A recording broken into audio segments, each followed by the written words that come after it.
You know that moment when you catch your reflection and something just feels a bit off? Like you're wearing a face, it's familiar, sure, but it's maybe not quite you. Yeah, it's a really strange feeling. A lot of us get it. Exactly.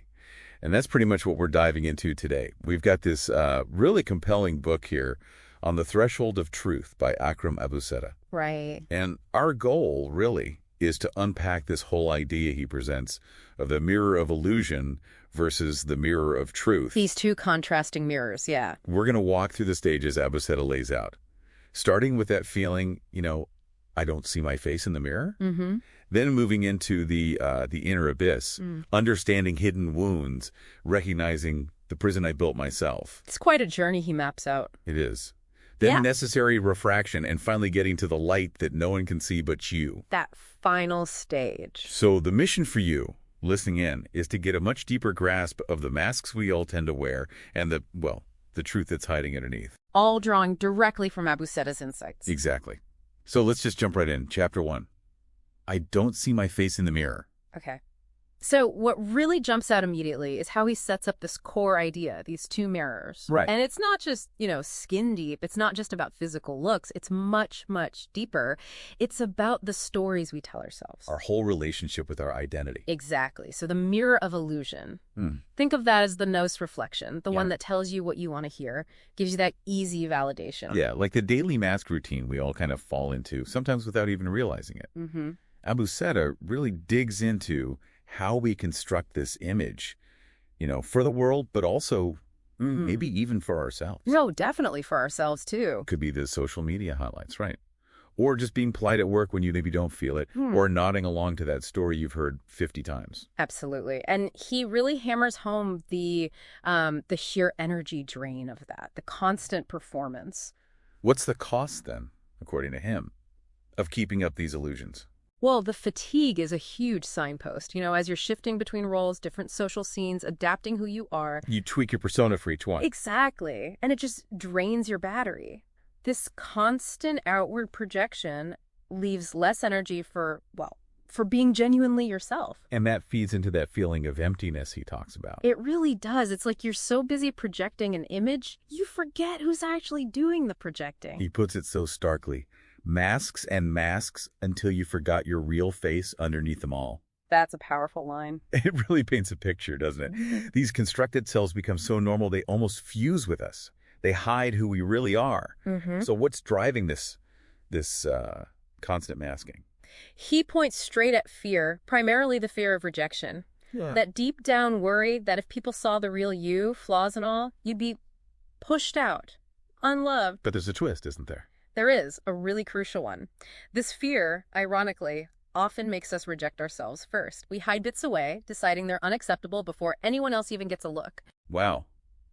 It's like a self-fulfilling prophecy then. Pretty much. And then we start seeing ourselves through these false mirrors, as he calls them, based on how we think others see us. And it gets even trickier because we often, maybe unconsciously, pick people and places that actually reinforce the image we want to project. Whether it's real or not. Exactly. We kind of curate our own echo chamber. So we're actively involved in maintaining these illusions. It's not just happening to us. No, absolutely not. We shape our world, in a way, to reflect the story we prefer about ourselves. And over time, Abusetta says, our face gets lost through all those little compromises. Yeah. Like holding back an opinion to keep the peace or squashing down a real desire to please someone else, just not honoring your own inner voice. He even mentions those automatic responses we're taught, the quick thank you, sorry, sometimes even I love you, when the feeling isn't quite there. What's the cumulative damage of those small, seemingly harmless moments? Well, if you look at the big picture, these little acts of inauthenticity, they add up. They create this growing gap between what we feel inside and what we show outside. And over time, that gap can become who we think we are. Leading to this deep sense of just being disconnected from ourselves, alienated. And the price for this fake security, as he calls it, it's huge. It's our authentic self, our inner peace, our soul, really. Yeah. He's clear that not seeing yourself in the mirror isn't an accident. It's a choice. Maybe an unconscious one, but still a choice. Right. And the way back starts with that conscious, honest look inside. Now, he's careful here, isn't he? Honesty versus just being rude. Absolutely crucial distinction. The honesty he's talking about isn't about, weaponizing frankness. It's not about hurting people. Internal first. Yes. Being truthful with yourself about your feelings, your fears, taking responsibility for your own stuff. That's the starting point. He also mentions those moments when the mask slips without us meaning it to, like in times of shock or grief or intense pain. Those raw moments. And weirdly, even though it's painful, there can be a sense of freedom, relief, not having to hold up the act. It's true. Those involuntary cracks give us these quick, valuable glimpses of who's underneath. And he puts spontaneous moments like real laughter or expressing a heartfelt opinion in the same category. Little reminders of our real face. Yeah, glimpses of authenticity. And he contrasts that with hypocrisy, saying what you don't believe, acting in ways that just don't match your inner state.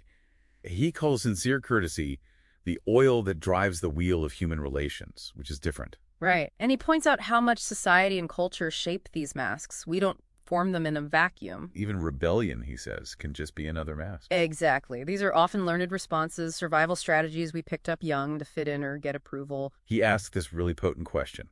When did you lose yourself? When did this start? Could be childhood stuff, like being punished for telling the truth. School pressures. Realizing in relationships people prefer a polished version of you. Workplace dynamics. It's often a slow erosion, isn't it? Piece by piece. Until we become, as he puts it, a collection of broken pieces that do not form a complete picture. Wow. What's the ultimate danger in this gradual detachment? Well, the real tragedy, Abusetta points out, isn't just losing yourself initially. It's getting to a point where you don't even feel the loss anymore. You just accept the mask as your face. Exactly. When the mask becomes so normal you think it is you, that's when the disconnect is truly profound. So if you had to boil down the key takeaway from this first chapter, I'd say the absolute first step is just acknowledging this possibility. That the face you show the world, maybe even the face you show yourself, might not be the whole story. just being aware that masks exist. Yes. And that awareness, it might be uncomfortable, sure, but he presents it as the essential starting point, not judgment, but the beginning of getting free. Okay, so acknowledging the masks is step one, but then Abusetta pushes us deeper, beyond the surface reflection into what he calls the inner abyss. Yeah, that sounds a little intimidating, doesn't it? It does. What are we supposed to find down there? Well, this chapter is really a direct challenge to how we usually see ourselves. A curated self-image. Exactly. He pushes back hard against that comfortable idea that we're all just naturally good people. He suggests that inside all of us, there's darkness. What does he mean by darkness? Things like unsettling thoughts, shameful desires we don't admit to, maybe denied hatred or resentment, selfishness, even suppressed aggression. It's about seeing the full spectrum within ourselves, not just the nice parts. Precisely. And he really makes you confront it. He asks these pretty uncomfortable questions. Like what? Like, have you ever secretly felt a bit pleased when a friend stumbled, or felt a flicker of satisfaction when someone you dislike had a hard time? Oof. Yeah, those are tough to admit. They are. It's designed to make you look at those bits you usually keep locked away, even from yourself. Why is it so important to actually look at them? Because denying them doesn't make them disappear. Abusetta argues it actually leads to this kind of internal poisoning. The longer you suppress these things, the stronger they get in the shadows. And then they're more likely to burst out in ways you can't control, ways that might be damaging. So bringing them into the light helps you manage them. That's the idea. Examine them. Understand them. He had that analogy about the monster under the bed. Right. He says the real beast isn't out there. It's inside us. It shows up in our most extreme, sometimes baffling emotions. It's a striking way to think about those parts of ourselves that feel alien. And denial just lets them run the show from behind the scenes, influencing us in ways we don't even realize. He also tackles that simple good versus evil idea. Yeah, he says humans are way more complex than that. We're capable of both. He gives examples like, loving your kids deeply but snapping at a stranger. Or donating to charity but ignoring someone asking for help right in front of you. Exactly. It's not about judging ourselves harshly for this complexity. What is it about then? It's about acknowledgement, understanding, moving beyond simple labels towards self-awareness. So why are we so reluctant to face this inner darkness? What stops us? Mostly, it's the fear of shattering that image we hold of ourselves, that idealized version.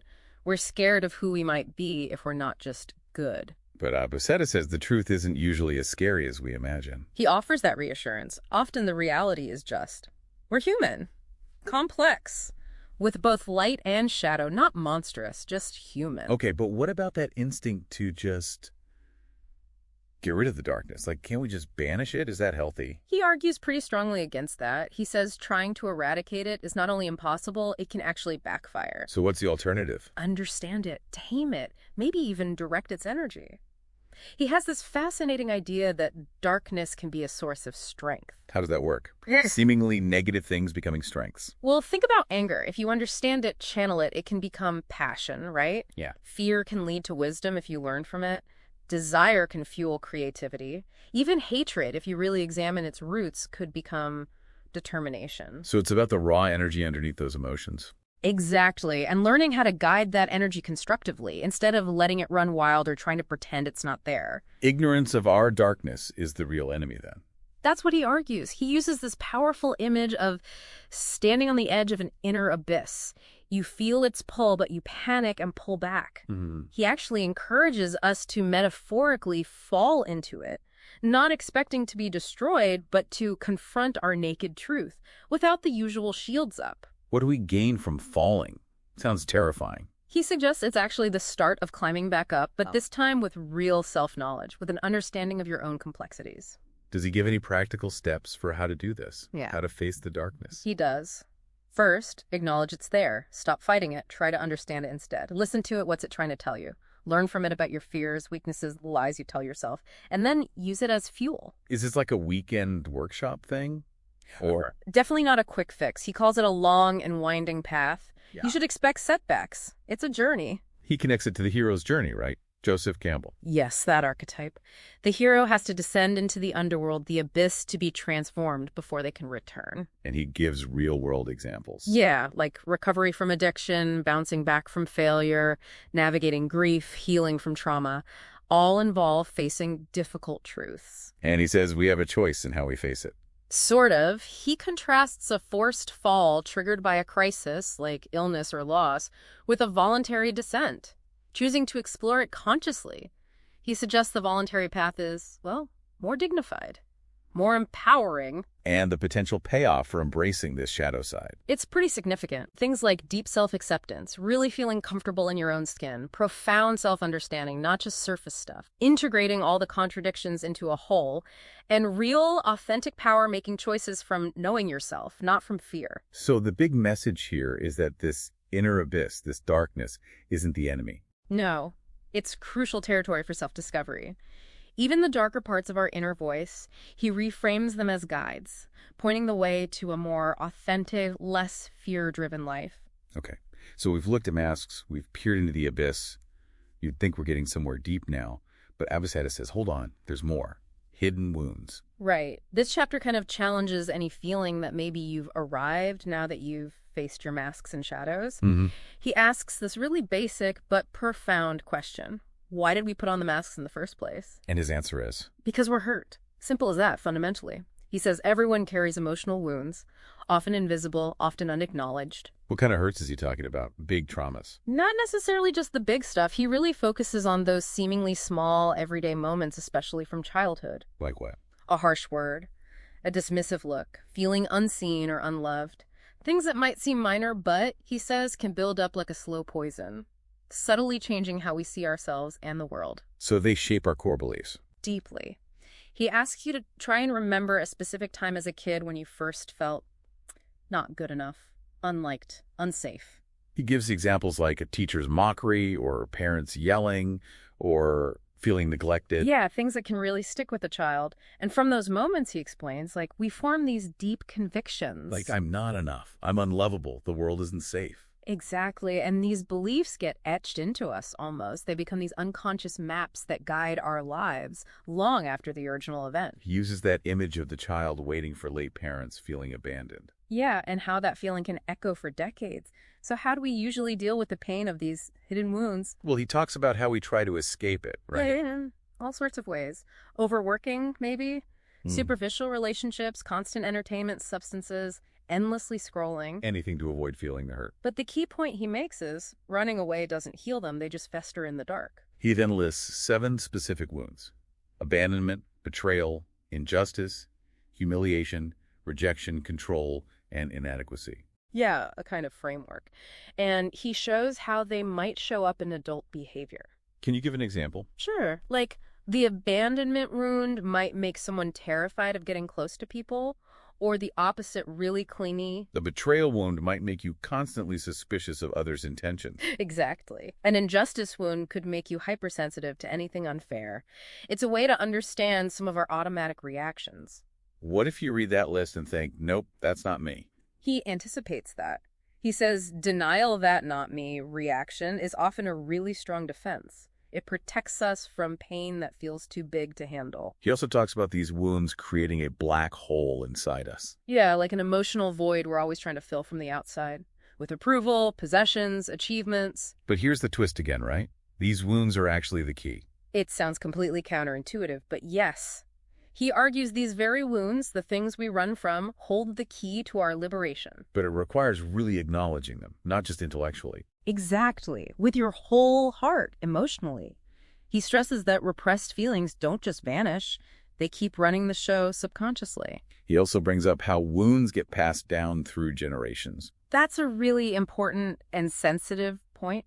Our unhealed stuff can unconsciously impact how we raise our own kids, creating cycles of pain.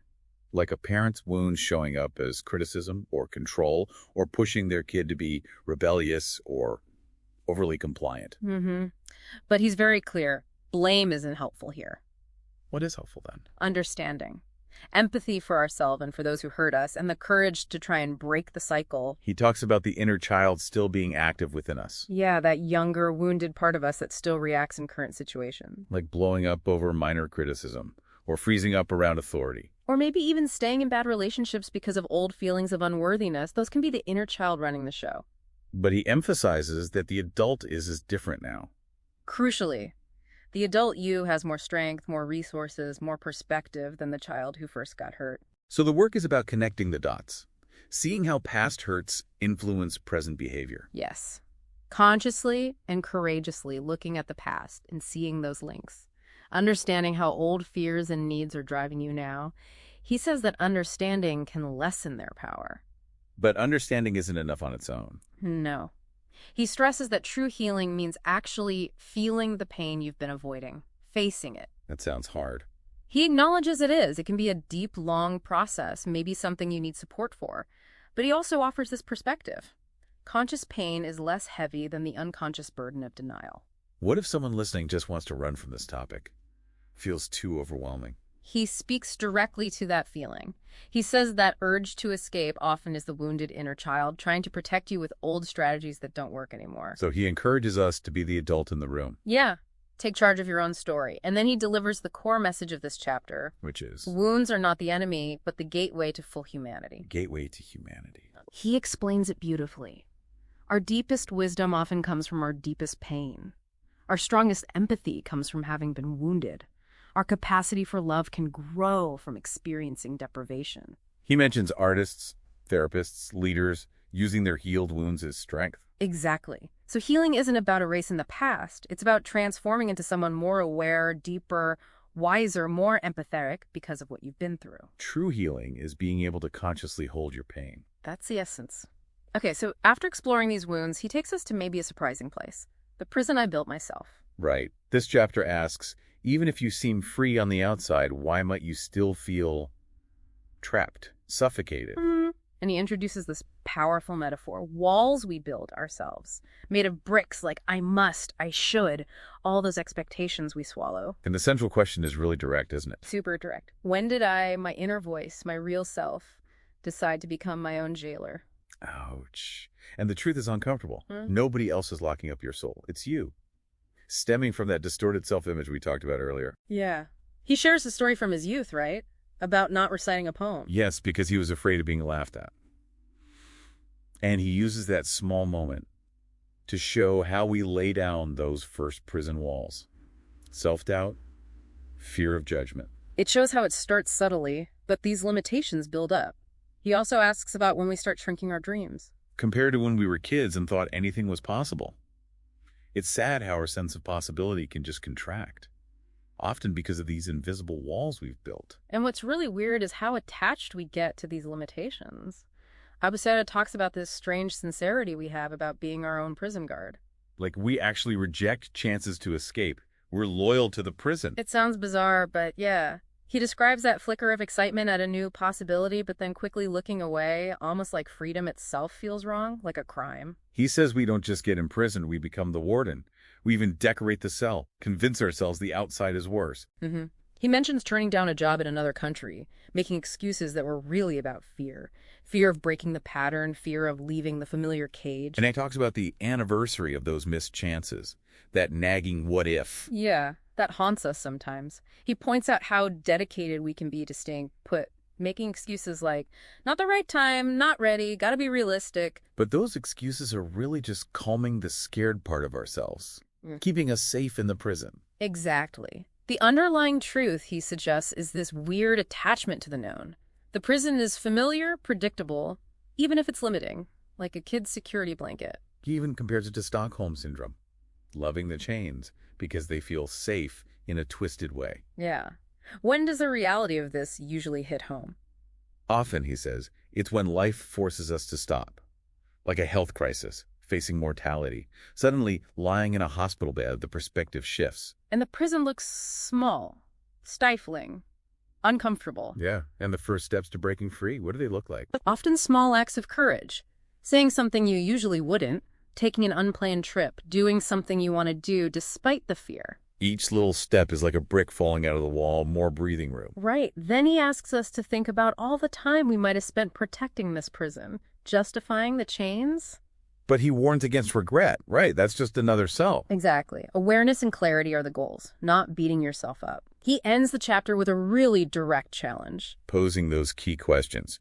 Do you dare ask who closed the door? And maybe even harder, are you willing to admit freedom means changing that inner I can't voice? Yeah. Leaving us with this image. You're standing at an open door. All that's left is to step through. Wow. Okay. From the self-built prison, he moves to maybe the most intense stage, necessary refraction. Yeah, this chapter starts with a jolt. Are you afraid to crash? It looks at how we cling to our current selves, even the broken bits, like they're treasures, resisting any more disruption. He's challenging the idea that our current self is actually whole or healthy. Right. He suggests it might be a fake image, built out of fear, designed for stability above all else. He uses those analogies. The unbroken alabaster can't become a statue. The closed mind can't find truth. Exactly, implying that some kind of breaking down is essential for real growth, for transformation. What's stopping us from allowing that breakdown? Well, he acknowledges how exhausting it is to keep up the pretense, right? Yeah. Trying to meet expectations, maintain that flawless image. Yeah. But then he completely reframes breaking, falling, pain, not as failure, but as birth. As the way light gets in. He uses those powerful nature metaphors again. He does. The seed cracking open, the butterfly emerging from the chrysalis, childbirth, all involve breaking open for something new to emerge. And he connects this back to the journey so far. The mirror, the abyss, the wounds, the prison. Explicitly, he says this necessary brokenness, this refraction is the next crucial step after all that. And he brings in a new metaphor here. The clay pot. Yes. Outwardly whole, maybe nice to look at, but closed. Opaque. Trapping the light inside. So breaking the pot refraction isn't destruction. No, it's liberation, freeing the inner light, letting it shine beyond the old boundaries. He calls refraction our rite of passage. From falsehood to truth, density to lightness. But he admits, those first cracks, they're gonna hurt. Our old beliefs, our patterns, they'll fight back, cling on out of fear. He talks about the conflict inside us during this. Yeah, the battle between the complete self that fear wants to protect the ego, the construction, and the soul's deep desire to just be free. The familiar illusion versus true liberation. What's on the other side of this breaking? He reassures us. The light beyond the breaking isn't fake. It's the pure reality of who you are underneath all the layers of fear and conditioning. So everything up to now was just getting ready for this gateway, this refraction. That's how he frames it. And the light waiting is your own inner light, finally able to shine when the barriers fall. He encourages a conscious breaking, not just shattering. Right, intentional, leading to a higher order, a truer wholeness, not chaos. And this defeat Letting go of the rigid self actually leads to light flowing out, benefiting more than just ourselves. That's the powerful idea, that letting go allows your light to radiate and touch the world. He ends with this really direct call. To crack the clay pot, liberate the inner light, asking, you ready? To finally become, you are. It's intense, and it leads directly into the final chapter, the light that no one sees but you. This feels like arriving somewhere, a homecoming, like you said. It really does. He says, okay, you've reached it, your true self, your authentic essence, and then comes this amazing reveal about the voice that's been guiding us. What's the reveal? That the voice challenging us, pushing us, guiding us through all this tough stuff, it's actually your own unique inner light, your deepest truth finally making itself heard. Wow. Our own light. What makes it unique to each person? He says it's like a fingerprint, your unique imprint. All your experiences, joy, pain, success, failure, they've all refined your light in a way that's completely individual. Even the darkness we face has deepened its ability to shine. Paradoxically, yes. And that's why trying to be like someone else feels wrong, off. Like wearing someone else's clothes, he says. It just doesn't fit. Exactly. True originality, he argues, isn't about being perfect. It's about being deeply honest, letting your light show up exactly as it is. No apologies. He even pushes back against that common goal of being the best version of yourself. He does. He suggests aiming for the most honest version is more authentic, more fulfilling. And he connects this light to our physical bodies, too. How so? The body isn't just a container. No, it's the embodiment of the light. Practices like conscious breathing, mindful eating, grounding in nature, real connection, they help the light materialize, express itself. He also reframes draining relationships. Yeah, suggesting it's not about depleting yourself for others, but about everyone radiating their own light fully. Conflicts might even be two lights trying to find harmony. But he also warns about relationships that snuff out your light. Oh, yes. He's clear about the high price of sacrificing your authentic self just to survive or belong in certain dynamics. And he links this inner light directly to creativity. How? Real creativity comes from this light. He argues strongly that true creativity stems from this deep connection to your unique inner source, not just imitation. A truly creative person has the courage to express their source honestly. So what stops us from expressing this light more often? The usual suspects, really. Fear of judgment, self-doubt, comparing ourselves to others. But his core message is, nobody else can shine your light. No one. And he acknowledges living this way isn't always easy. the world pushes conformity. It does. You might feel isolated sometimes. You might meet people who preferred the mask. Systems promote uniformity. But the real cost is hiding the light. that's the far greater cost. Missing chances to connect, influence, leave your unique mark. He gives this final affirmation. About our worthiness. Yes, you are worthy of being seen as you truly are, and the world needs your full light. He then declares this beautiful unification. The guiding voice and our own being become one. No more separation. Exactly. And he offers some comfort for when we forget, for when the doubts creep back in. Gentle reminders. Remember these words, this feeling, this light. Remember yourself. And reassurance. Forgetting is okay, it happens. The light is always there, waiting. He ends the chapter with this deep welcome. Welcome home. Welcome to yourself. Welcome to the light. Yeah, it marks the end of the book's direct guidance, but really the start of living it. And that really brings us to the end of our deep dive into Akram Abusetas. On the threshold of truth. He makes it clear, doesn't he? The reading part ends, but the real journey. That's just beginning now. Yeah, he frames this whole exploration perfectly. Not as the destination, but as a really valuable map for a much longer, deeper journey. A journey that unfolds moment by moment. He quickly recaps the stages we walk through, questioning reality, facing masks, exploring the abyss, seeing the prison, embracing brokenness, finding the inner light. And he anticipates that question you might have. Okay, so what's actually changed? Right. Life might look the same on the outside. But the lens you see it through, that's shifted. You understand you're not just a victim of things happening to you. You're connected, like the wave and the ocean analogy he uses. Beautiful. But he also acknowledges we won't always feel that connection, right? We'll forget. Oh, yeah. Forgetting the sound of that inner light, slipping back into old patterns, that's expected. It's normal. It's not about perfection. But we've gained something crucial. A key, he calls it. Yes. The ability to return, to recognize your inner light again, to tell the difference more clearly between what's real within you and the illusions. And this key isn't complicated. No, it's simple. A moment of awareness, remembering, waking up just for a second to who you really are underneath it all. And the final message he leaves us with is about freedom. Yeah, deep freedom. The freedom to choose who you are moment by moment, to create meaning, to express your unique light without fear. He really stresses again how much the world needs that authentic light from each of us. He offers wishes for the journey ahead. Courage, curiosity, kindness. Toward ourselves and others, striving for souls that are free and shining. And he ends with that really comforting reminder of constant presence. No matter how long you get, no matter how volatile you are, always remember that you are never alone. Your inner light, your true essence, is always present. Over here, see, waiting, just always there. Wow, that's a powerful place to pause. And with that thought, we do wrap up this particular deep dive in the spirit of his closing words. Here, we bid farewell to each other and meet at the same time, because we really haven't been separated. Let us continue our journey. To the light, always to the light.